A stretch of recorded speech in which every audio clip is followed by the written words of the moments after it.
Bonjour à tous, j'espère que vous allez bien. On se retrouve aujourd'hui pour un tutoriel sur le mapping et sur RPG Maker MV avec le plugin de Chaos, donc l'Ultimate Overlay. Vous voyez la page ici donc, qui est disponible sur les forums de rpgmakerweb.com.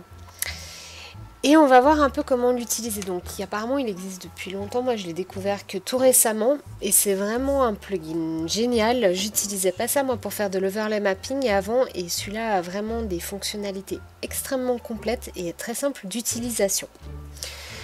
Alors il y a des tutos qui existent en anglais sur ce plugin, mais il n'y a rien aujourd'hui en français, donc voilà, j'espère pour ceux qui ne sont pas anglophones ou qui ont un peu de la peine à comprendre comment ça fonctionne, à vous aider à l'utiliser. C'est pas très compliqué, j'ai fait une carte, on va regarder sa construction en fait, voilà, de A à Z pour arriver au résultat escompté.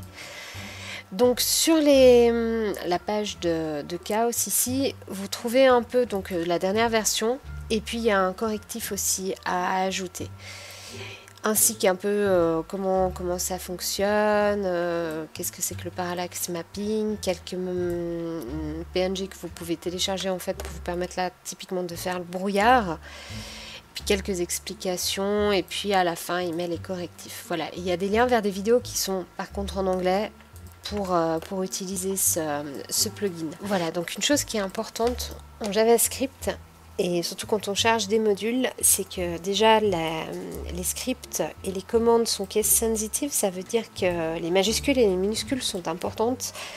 Si vous avez des commandes de script qui ne fonctionnent pas, cherchez déjà de ce côté avant, parce que des fois on met des minuscules, on ne fait pas gaffe, ou alors on écrit tout en majuscules, et puis ça peut faire que la commande n'est pas reconnue, et aussi l'ordre dans lequel vous appelez les choses. C'est extrêmement important. Il faut faire attention à ça parce qu'il y a des fonctions qui sont appelées souvent qui sont appelées même fois dans les scripts et puis du coup ça peut créer un dysfonctionnement si elles ne sont pas appelées dans le bon ordre. Donc soyez attentifs à ça. Ici dans ce projet là j'ai vraiment le strict minimum pour faire du parallaxe mapping avec donc le plugin de Chaos.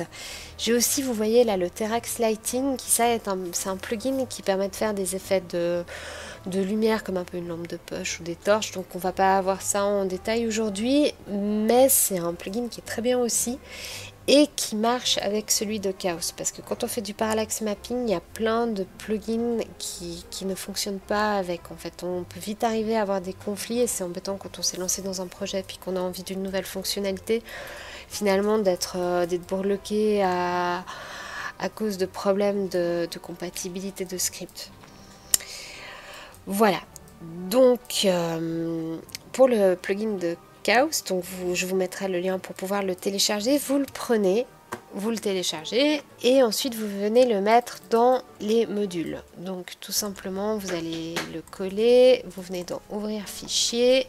Ici vous avez les JavaScript, vous allez dans plugin et vous le mettez ici. Tous les plugins que vous ajoutez en JavaScript, enfin donc plugin ou module, hein, c'est la même chose, vous venez les mettre dans ce répertoire. Ici l'ordre, c'est de toute manière il n'y a pas d'ordre parce que c'est l'ordre dans lequel vous triez la liste, ça n'a pas d'importance. Par contre n'oubliez pas, l'ordre dans lequel vous allez l'appeler dans le jeu est important. Qu'est-ce qu'on a d'autre ici comme plugin? On a un plugin qui est un correctif en fait du Chaos qui est venu par la suite, que vous prenez aussi, que vous mettez en dessous, c'est très important.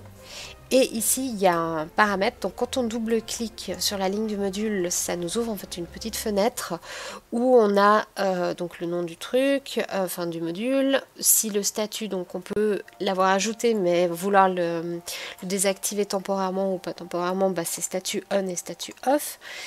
Vous avez aussi l'aide ici. Ça c'est très intéressant. C'est donc souvent dans tous ces modules, vous avez des aides qui sont plus ou moins détaillées sur comment ça fonctionne, s'il y a des paramètres, de quel type ils sont. Enfin voilà, je vous invite à les lire parce que c'est vraiment très pratique.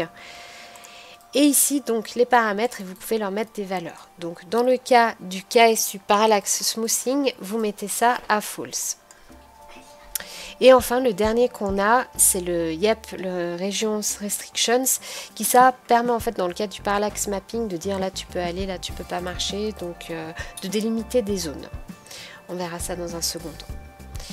Alors donc, une fois qu'on a téléchargé nos deux plugins, qu'on les a appelés ici dans cet ordre, qu'on a bien mis nos paramètres, on va regarder maintenant un peu quels sont les LED du chaos. Donc, on a déjà au niveau des fichiers, enfin je commencerai peut-être par expliquer qu'est-ce que c'est que le parallax mapping avant toute autre chose. Quand on fait des maps, donc soit on les fait directement via RPG Maker avec les tilesets, donc A, B, C, D, E, en fait un peu c'est un système de couches comme un millefeuille, soit on le fait là-dedans, mais c'est quand même assez restreint, mais bon on peut faire des jolies choses, il y a des gens qui font des très très belles choses comme ça, soit on passe via un logiciel externe, soit GIMP, soit Photoshop, soit ce que vous voulez.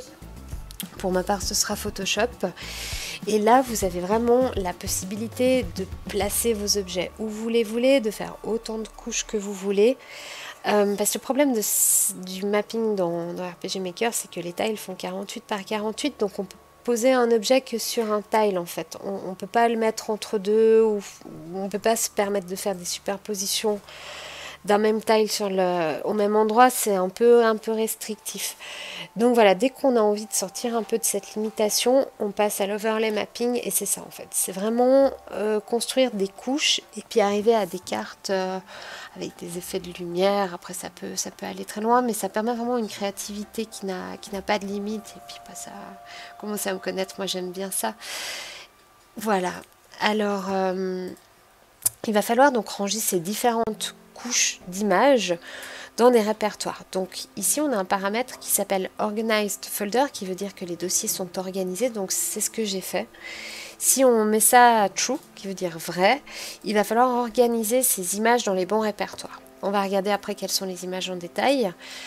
Là, on a les préfixes des différentes images. Alors, je vous conseille de les laisser par défaut parce qu'elles sont assez logiques. Finalement, on a le parallax file name qui va être par suivi du nom de la map, le ground, le light et le shadow. Bon, vous pouvez mettre d'autres termes si ceci vous plaise pas.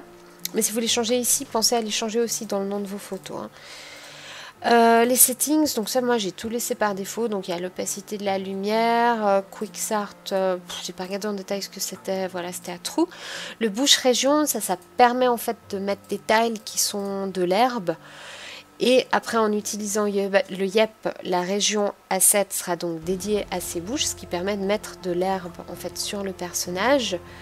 Bind Pictures, ça je l'ai laissé à false. Le Terax Lightning, donc ça c'est un paramètre qui a été ajouté justement pour pouvoir faire marcher le Terax Lighting. On a vu avant hein, l'histoire de la lampe de poche et puis des différents effets de lumière. Voilà un peu pour les différents paramètres. On a aussi des paramètres de switch. Bon, je pense que pour les événements, j'ai pas vraiment regardé ça pour l'instant. Si ça vous intéresse, je vous invite à lire la documentation ad hoc. Ok. Alors très concrètement, il faut construire donc les images. Alors la première chose, c'est de construire les images dont vous allez avoir besoin. Donc dans mon cas, on va passer sous Photoshop. Voilà comment j'ai construit mon image. Donc il y a un background qui est un background en fait que j'ai trouvé directement dans les fichiers de base. Je me suis pas foulée pour la carte, pas foulée du tout. C'était vraiment juste faire une carte avec ces différentes couches pour vous montrer un peu comment ça fonctionne. Donc on a le background ici. Là j'ajoute donc le mapping de ma carte. Donc on voit que c'est un peu une sorte de forêt canyon. Alors effectivement, ça fait pas de sens, on dirait que mon truc il est suspendu, mais c'est juste pour montrer, on va rajouter un petit brouillard après, comme s'il y avait quelque chose en dessous de la falaise. Alors le mapping ici est réalisé grâce au tileset fait par Celiana, donc son site, si vous ne le connaissez pas encore, c'est pixana.nl. Donc Celiana est hyper connue, et puis elle fait vraiment du magnifique pixel art, et puis elle met beaucoup de tilesets à disposition, donc voilà, c'est celui des cartes MV. Alors pour ma part là j'ai mappé directement dans Photoshop avec ces différentes images qu'elle met à disposition. Donc vous pouvez les utiliser gratuitement, gratuitement pour des projets qui sont à titre gratuit. Par contre si vous comptez faire des projets commerciaux avec, il faudra les acheter, hein. Faites attention à ça. Voilà, donc j'ai fait un mapping, j'ai pris les trucs, j'ai fait des copier-coller, enfin vous imaginez un peu, j'ai effacé certaines zones, j'ai rajouté un petit peu de, avec l'outil tampon ici des zones sableuses pour faire un peu délimiter un chemin, et puis j'ai copié-collé des arbres à droite à gauche, des sapins, quelques pierres, quelques touffes d'herbes, enfin voilà, quoi, c'est du mapping, comme on a l'habitude de le faire. C'est pas, il y a plein de choses là qui sont fausses. Dans ma map, on est bien d'accord, c'était juste histoire de faire un test. On voit qu'ici, il manque une partie de l'arbre. Et ici aussi, alors ça c'est en fait quand on parle de parallax mapping, donc la couche qui est tout en bas, enfin qui est en dessous du personnage, c'est le ground. Et la partie qui est au-dessus, c'est la couche dite parallax, préfixée par par. Et c'est ça. C'est-à-dire que mon personnage, quand il va se balader derrière derrière l'arbre ici, il va passer derrière cette zone. Et derrière la zone qui est indiquée aussi ici. Voilà, vous voyez? Comme ça, vu que c'est des images séparées, je vais pouvoir lui dire, mon personnage, quand il passe derrière les arbres, tu mets cette image au-dessus. Sinon, il va marcher sur l'arbre. Alors, il faut faire l'exercice pour tous les arbres, on est bien d'accord, mais dans mon exemple, il peut juste se balader de ici jusque là. Ensuite, on a toute la partie donc de lumière. Alors là, vous pouvez vraiment vous faire plaisir et c'est vraiment, je pense, vraiment super top. Alors avec des rayons de lumière, vous pouvez faire un soleil, vous pouvez faire des effets de halo, vous pouvez faire plein de choses, hein. C'est pas juste des effets de lumière, mais principalement ça va être ça.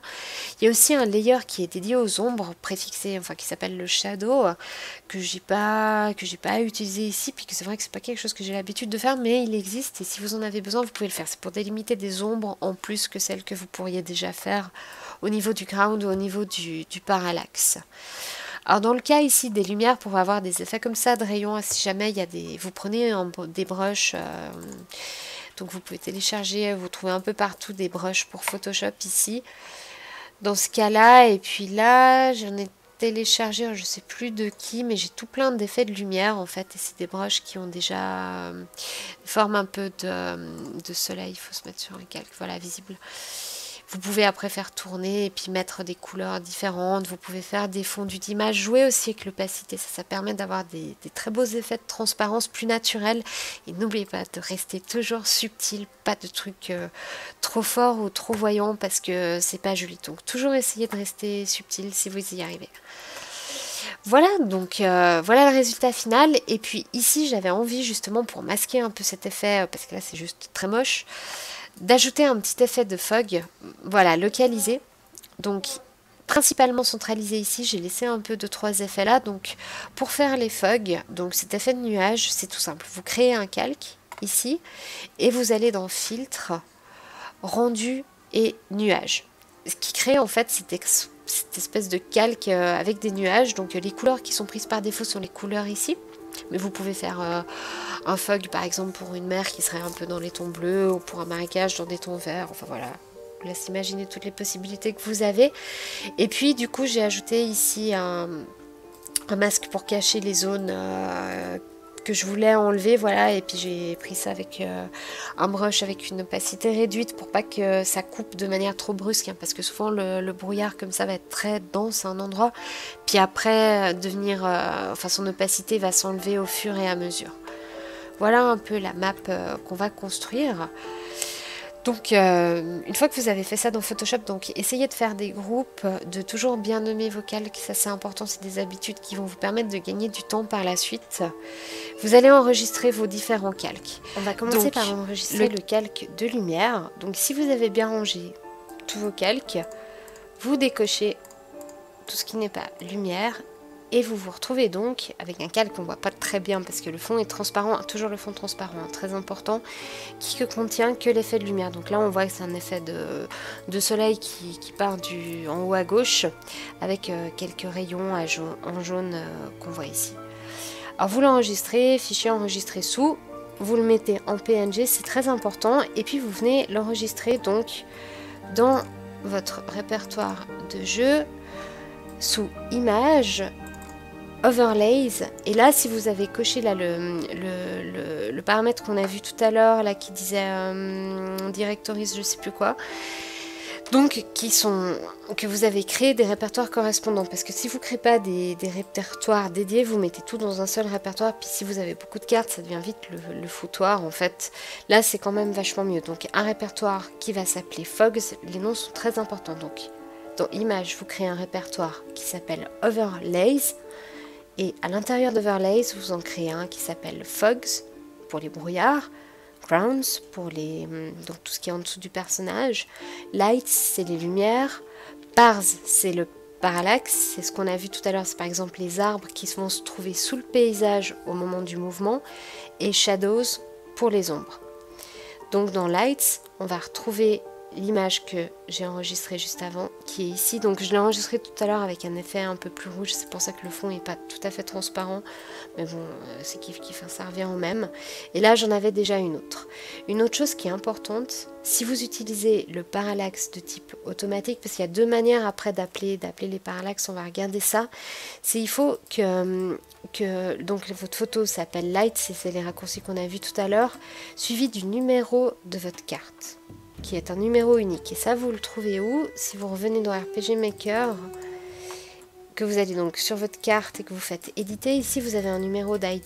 Là, c'est 003. Et donc, c'est pour ça que ma carte s'appelle 3. Après, j'ai une image 4. Ce sera la Light 4, 5, 6, 7, 8 et ainsi soit-il. Et ça, c'est pour le mapping automatique. Donc, qu'est-ce que c'est que j'appelle mapping automatique? Ici, vous avez donc la consigne, si on regarde la documentation, c'est que vous mettez directement pour la carte dans le champ remarque, donc ce champ ici qui est normalement, vous pouvez mettre ce que vous voulez, c'est plutôt une note qui vous est dédiée mais qui n'est pas utilisée, mais là le script va l'utiliser, donc faites attention à ce que vous mettez dedans. Donc la balise ground, ça veut dire il va aller me chercher un ground automatiquement avec le numéro 003. Il va aller me chercher un parallaxe avec 003, il va aller me chercher un light avec 003. J'ai pas mis de shadows, j'en utilise pas, mais si j'avais eu besoin, j'aurais mis le shadow ici. Idem pour le fog. Ça, c'est ce qu'il appelle la création automatique. Mais vous pouvez aussi, au lieu d'utiliser cette appellation directement au niveau de la remarque de la map, utiliser des commandes de script. C'est des événements. Comme par exemple ici, je l'ai fait. Donc vous créez une nouvelle commande de module, donc nouveau, page 3, tout en bas, commande de module. Et là, vous respectez bien la syntaxe. Vous faites pas comme moi, j'avais mis un O minuscule, ça marchait pas. J'ai cherché pendant une demi-heure. En fait, c'était juste à cause de ça. Voilà, venir appeler l'overlay ici avec votre carte et vos différents paramètres. Donc vous avez le choix. Soit vous faites de manière automatique ici dans le champ remarque, c'est ce qui est peut-être plus simple. Soit vous pouvez le faire par événement, enlever, ajouter, enfin gérer tout ça de manière un peu plus précise et à la demande. Si vous ne savez pas ou que vous oubliez, si jamais quand vous retournez dans le gestionnaire de modules ici, que vous faites éditer et LED, vous avez toutes les instructions ici qui sont marquées. Voyez, si j'avais voulu tout prendre, vous mettez All et il va prendre tout, il va aller lire donc les répertoires d'images qu'on a vus ici, dans Fogs par exemple. Il va parcourir Fogs, Grounds, Lights, Bars, Shadow et à chaque fois qu'il va trouver une image avec le numéro de map correspondante, il va le mettre. Sinon, vous pouvez dire je veux le Ground, je veux pas le Bar, je veux le Light, je veux le Shadow, etc. etc. Donc les paramètres de Ground, Bar, Light, Shadow, à chaque fois il affiche à 100% de l'image. Mais si vous appelez les commandes de module, vous pouvez régler l'opacité de votre image. Comment ça marche le fog? Alors le fog, le brouillard, si vous l'appelez, vous allez devoir donner le nom de l'image, son opacité, le blend, donc ça c'est le type de diffusion un peu de l'image, donc soit c'est en normal, soit c'est additif. Ça va changer l'affichage, mais ça existait déjà je crois dans RPG Maker. Quand vous ajoutez des images, on peut choisir multiplier, additionner. Mode normal, ça va changer en fait le mode dont les pixels de l'image reçue vont être multipliés ou additionnés avec les pixels de l'image existante. C'est un peu plus compliqué, je vous renvoie à des documentations sur Google qui vous donneront des exemples de chacun des différents résultats que vous pouvez obtenir, ou tout simplement vous changez, puis vous lancez le jeu, vous regardez ce que vous préférez suivant les cas. Il y a aussi la durée du fog. Et enfin, XY, c'est si on veut un fog qui se déplace selon X et selon l'axe Y. Donc pratique hein, pour les fogs, c'est sympa d'avoir les fogs qui se déplacent. Les autres images ne sont pas faites pour être déplacées. Si vous commencez à tout mettre, que ça se déplace dans tous les sens, ça risque d'être lourd. Et je sais pas à l'affichage comment ça va se passer. Donc voilà, si vous avez besoin d'exemples, il y a dans la documentation du module, il y a tout ce qu'il faut. Alors, une fois que vous avez enregistré toutes vos images, donc j'ai enregistré ma lumière, ensuite je vais enregistrer mon parallaxe, donc j'enlève mon image lumière, j'avais juste fait des correctifs ici de luminosité, de teinte, je les laisse, j'enregistre mon parallaxe. Une fois que j'ai enregistré mon parallaxe, j'avais mis dans 2 groupes mais ça aurait pu être dans un seul, j'enregistre le ground, voilà, et j'avais 2 fogs, donc un fog ici qui est complet, qu'on va faire défiler au-dessus, et le fameux fog du trou ici, qui est le second fog. Une fois que j'ai enregistré tout ça, je peux passer dans RPG Maker, j'ai fini avec Photoshop, j'ai toutes mes images qui sont prêtes. Donc j'ai créé ma map forêt qui porte le numéro 3 et toutes mes images sont donc bien suffixées par 3. Tac, ici donc j'ai le light, j'ai mes 2 fogs, donc le fog c'est ouais, le fog partiel et puis le fog total. J'ai des grounds, donc ça c'est un autre exemple de carte. Pouf, mon fameux ground que je viens de créer. J'ai mes lights, on avait vu, le parallaxe, donc tout ce qui se trouve au-dessus du caractère. Et dans Shadows, j'ai rien du tout parce que je ne l'utilise tout simplement pas. Donc, j'ai bien mis, donc moi au niveau des remarques, le ground, le par et le light. Je vais juste masquer ici l'événement. Je vais le mettre celui-là, je le mets en action. Et celui-là, je vais le mettre aussi en action pour vous montrer comment ça sent. J'ai aussi mis un parallaxe de fond ici. Donc ça, c'est l'image qui va être derrière. C'est le canyon de fond. Vous pouvez le prendre ici, en prendre un autre, ne pas en mettre. Enfin, ça, c'est vous qui voyez. J'ai placé mon caractère et je lance le jeu. Donc j'ai laissé le truc par défaut. Voilà, donc ça fonctionne bien. On voit que j'ai bien donc mes effets de lumière, j'ai bien mon ground, j'ai bien le parallaxe du fond, donc j'ai pas les fogs, c'est normal, je les ai pas encore appelés. Et puis ici donc je vois bien que si je marche derrière l'arbre, je me trouve derrière et pas devant. Ici je peux pas passer, bon là je devrais pas pouvoir passer par le caillou. Et la même chose avec le sapin. Donc les parallaxes et le ground et la lumière, tout est bien affiché jusqu'à ici. Pour pouvoir gérer le déplacement de mon personnage, je suis venue ici dans R. Je définis, donc ça c'est grâce au plugin de Yep qu'on a vu avant. Donc en 1 ça veut dire je peux passer et en 2 je peux pas passer. Voilà. Parce que si je fais pas ça, en fait je vais pouvoir me déplacer dans toute ma map et puis ça va pas. Donc pensez à le faire aussi. Vous pouvez même après aussi aller plus loin parce que j'ai mis 1, 2, mais on peut aussi c'était un passage pour les événements si on a des PNJ qui se baladent pour dire où ils peuvent aller, où ils peuvent pas aller. Voilà. Concernant les fogs, donc je me remets comme ça. J'ai 2 fogs. Alors le premier c'est oui, donc on peut mettre un fog par défaut et puis on peut mettre plusieurs fogs les uns sur les autres. Alors là je vais mettre donc enabler automatiquement en parallèle le fog du trou qui va venir ici. Voilà. Et voilà, je retrouve donc mon fog qui est bien concentré au centre et puis qui s'évase petit à petit. Donc ça marche bien. Alors là, pour la commande, les paramètres que j'ai appelés, donc la commande c'est overlay avec un O majuscule. Add fog, c'est la deuxième commande. Fog 32, c'est le nom de mon image. 0 ou 1, ça c'est si je le veux en normal ou en mode de blending additionnel, comme on a additif ou additionnel, je sais plus comment on a vu. 220 c'est l'opacité, donc j'ai un peu réduit parce que sinon on voyait pas le bout de canyon derrière. Là c'est pour le déplacement de mon image, donc moi mon image je veux pas qu'il se déplace, ce fog je le laisse vraiment centré à cet endroit. Et le 20 c'est le niveau de la couche parce qu'on peut mettre un fog donc qui sera visible derrière le parallaxe. Au-dessus du parallaxe on va décider un peu dans notre millefeuille où on le place. Donc moi je l'ai mis en 20, c'est-à-dire il est au-dessus du ground mais il est en dessous de mes lumières. Et on va mettre, ça va faire très très très foggy, mais on va mettre un petit fog aussi qui se balade au-dessus. Donc ça, c'est la fameuse image qu'on a vue tout à l'heure de fog complet, que j'ai baissé parce que sinon on voyait rien du tout, et que je déplace sur l'axe de X de 1, moins 0,5 sur l'axe des Y, avec un mode de blending à 60, enfin d'effacement. Ça permet de mieux fondre les choses, voilà. Donc overlay avec un O majuscule, fog, ça c'est la suite de la commande, fog 2 le nom d'image, l'opacité, le mode additif au normal et le X, le Y et le blending.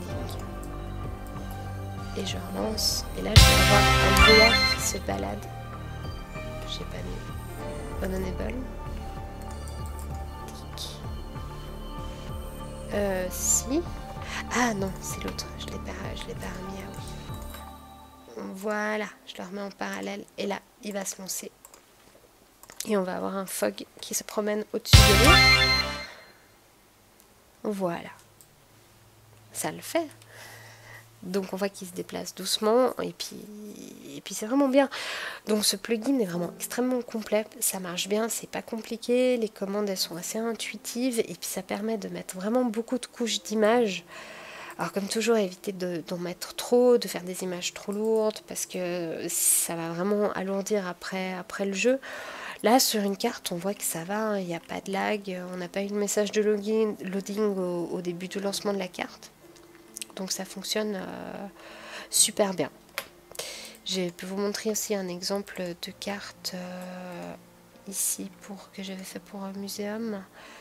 Donc d'intérieur, même principe, hein, j'ai fait des images et puis je suis venue mettre tout ça en forme de millefeuille. Je vais juste me baisser d'un cran parce que là je suis dans la fenêtre. Je montre la passabilité. Voilà, je suis dans la zone 1, donc la zone où je peux passer. Et voilà. Donc là on a un bel effet de lumière de la fenêtre. On voit bien aussi que derrière le parallaxe, donc là les fenêtres d'escalier ici sont en parallaxe. Donc on voit bien que je passe derrière parce que sinon je marche, si je les avais laissés dans le ground, je marcherais dessus. Et voilà. Donc c'est facile à utiliser, ça marche bien, c'est vraiment un plugin que je vous recommande vivement, surtout qui marche avec le Terax. Donc le Terax, j'ai fait un mini bout de carte, c'était vraiment pour essayer ce système de couleurs qu'il fait. Je vais l'utiliser bientôt avec un effet lampe de poche. Si ça vous intéresse, dites-le moi en commentaire et puis je vous ferai un petit tuto sur comment l'utiliser. Donc voilà, là j'ai un peu un effet de lumière bleue, un effet de lumière orange et puis un espèce de radius de lumière autour du personnage. Donc très bien pour des effets de grotte ou des cartes un peu dans l'obscurité. Mais ce système de lumière comme ça, c'est ce qu'on utilise souvent dans Unity, donc de mettre ces petits faisceaux de lumière là, ces lampes, ça donne vraiment du cachet et puis de l'atmosphère aux cartes. Ça permet de mettre des zones en évidence de manière subtile. Et je pense qu'en 2D, on peut faire vraiment des chouettes trucs avec ça. Voilà, donc c'est ici que s'arrête ce tutoriel sur l'overlax mapping avec le plugin de Chaos. J'espère que c'est complet, que vous avez pris du plaisir à regarder ce tutoriel et que ça vous aura donné des idées. Laissez-moi un pouce si ça vous a aidé et puis surtout laissez-moi des commentaires, dites-moi si vous l'avez utilisé, montrez-moi ce que vous avez fait avec, si vous avez rencontré des problèmes. Voilà, donc je vous dis à bientôt pour un nouveau tuto. Makez bien.